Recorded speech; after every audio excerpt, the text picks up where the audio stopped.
ұбт-да саған келетін мына есепті шығаруды үйреніп ал. Бұл жерде бізде осындай функцияның туындысындағы және оның бірдеген нүктесіндегі мәнін сұрап тұр. Оны қалай шығарасың? Ең біріншіден осы функцияны туынды аласың.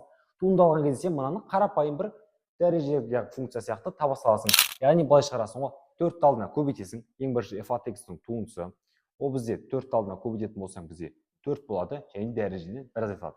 Ішіндегі нөлден тұра береді. Ол бізде 5x-тің кубы азайту 2 бөлу x-тің кубы и осы 4 азайту 1 бізде 3-ті береді.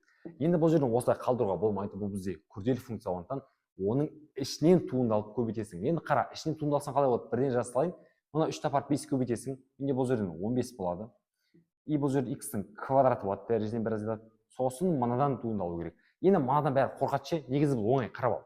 Мына жақта бізде 2 бөлу x-тің кубы десе, если біз өйтіп шығара саламыз ғой. Мынаны алдына қарай көтересің. Олай болса бұл 2 көбейту x-тің -3 дәрежесі болады. Енді бұдан туындалғың келсе сен істейсің. Просто так мына алдына қарай көбейтсең бізде не болады? -6 болады көбейту x-тің. Мынадан 1 азайтатын болсаң, -3 азайту 1 бізде -4-ті береді. Все. Енді қара, мынаны апарасың десең, мынаны туындысын орнына қойып жібере сал. Мына минус пен мына минус бізде плюсті бере салады, және мына бөліміне түсіп кететін болса, бізде не береді?